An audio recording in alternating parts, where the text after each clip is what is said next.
Всім привіт! І слава Україні! Я Дмитро Антонов, і ви на моєму каналі, а я з України. Идет 35-й день войны, Украина сражается. Основной фронт. Рашистская армия несет колоссальные потери, даже о которых сейчас не хочу говорить. Все это есть в официальных источниках.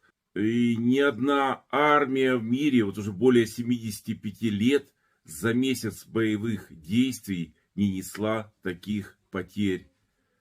Одних генералов уже устали считать. Но то, что генералитет превратился в расходный материал, должно сильно настораживать их подчиненных, которые находятся в еще более незавидном состоянии. На зомбоящике крайние 10 лет очень часто, особенно в передаче у вечернего Рудольфовича, появляется Яков Кедми. Это государственный деятель, дипломат, руководитель группы, организации Native. Вот послушайте, что он говорит. При этом в студии гробовая тишина. А этот договор может быть началом конца России как государства. Потому что если не удается навести порядок на Украине, что вы замахиваетесь на НАТО? Чего вы замахиваетесь на Соединенные Штаты? Вы с Зеленским не могли справиться, так чего вы? Необходимо искать выход из данной ситуации, который удовлетворит, нет, не весь мир, не всю мировую общественность, а удовлетворит зрителей зомбоящика, то есть внутреннего зрителя.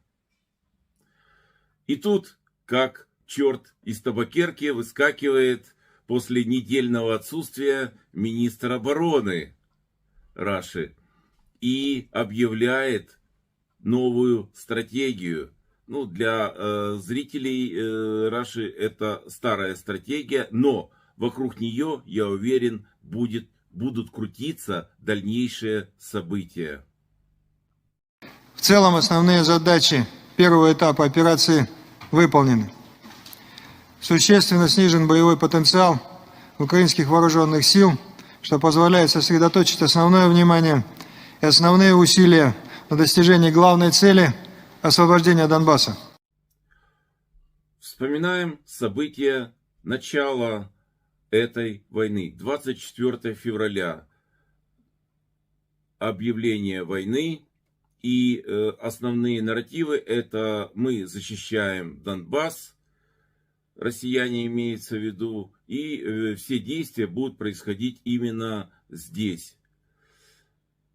Но боевые действия начались по всей Украине. Как сейчас говорят, это 8 направлений было задействовано. Но через месяц они поняли, что надорвали пупок, пытаясь укусить широко открытым ртом всю Украину.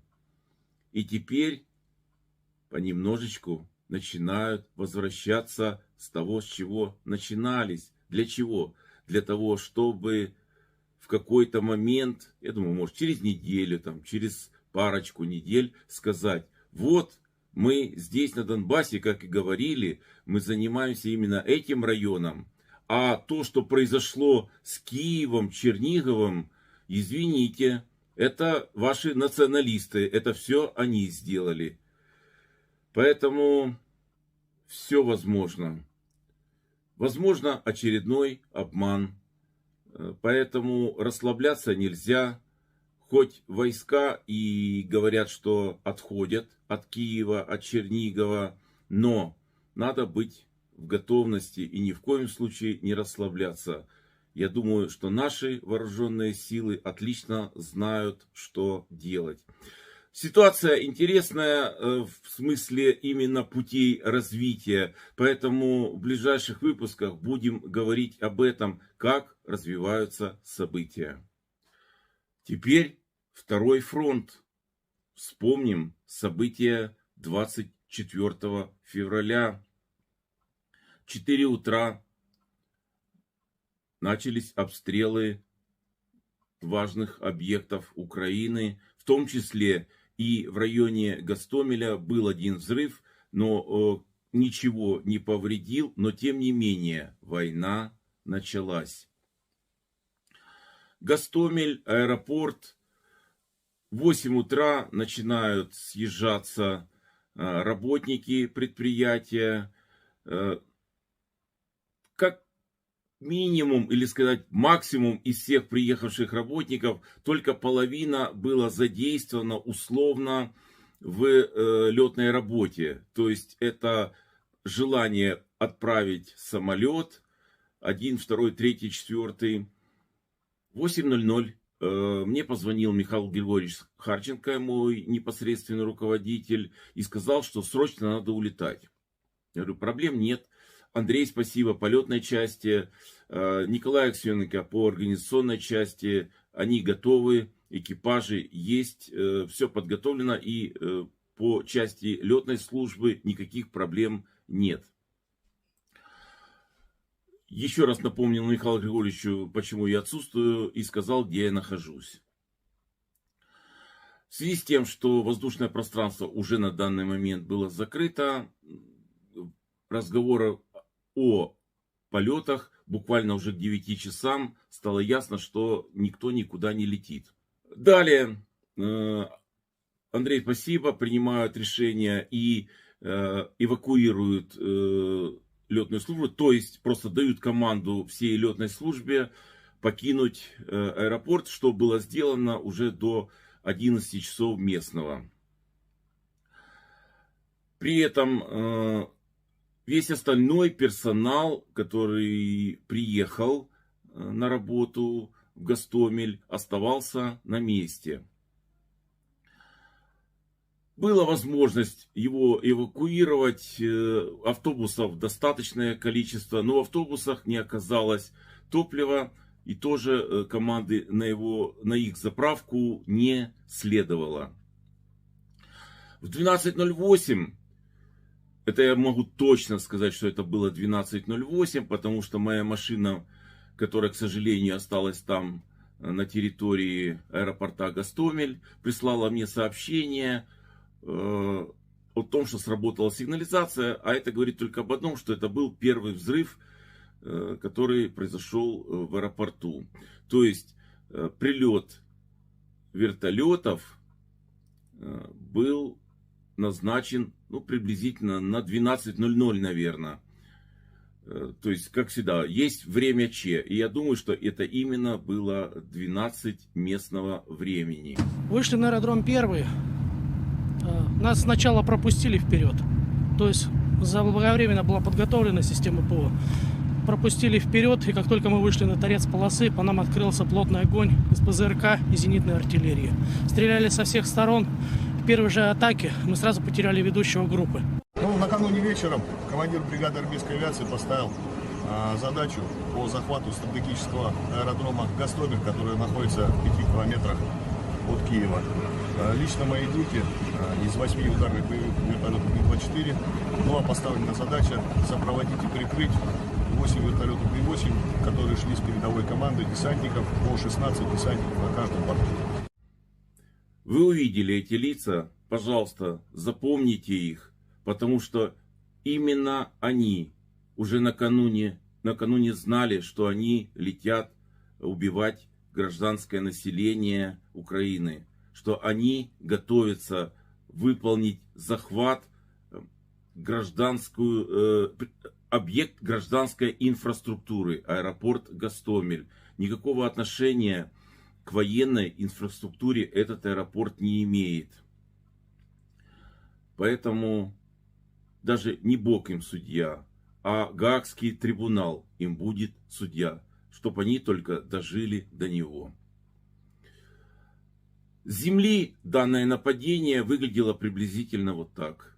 Даже не приблизительно, а именно вот так и выглядело, потому что это достоверные съемки.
Пошли, все? Второй этаж проверили?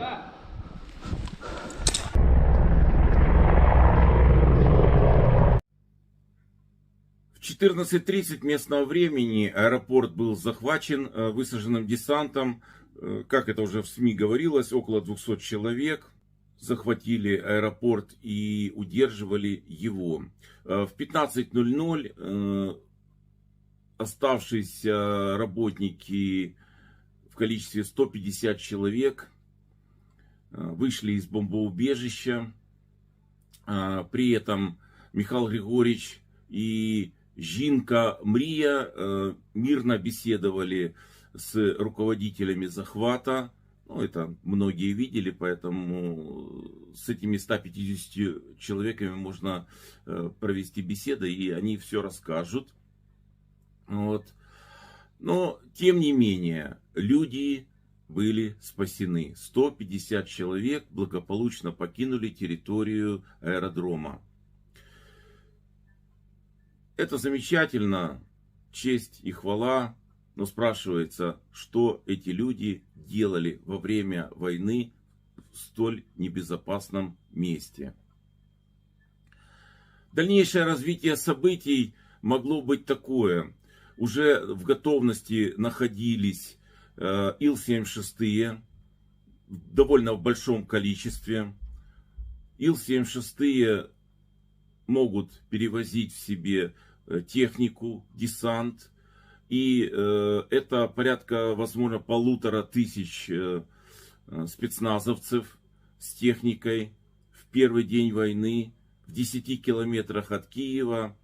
Сами посидите, подумайте, к чему это могло привести.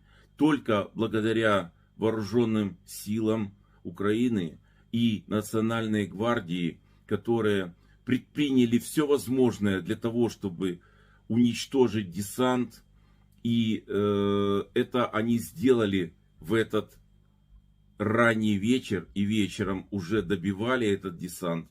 Но предотвратили прилет захватчиков на самолетах Ил-76. Вот таким образом прошли в аэропорту Гостомель первые 12 часов войны.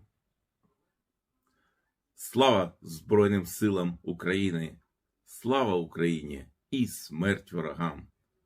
І обов'язково далі буде. Я з вами не прощаюсь. До завтра. Хай щастить!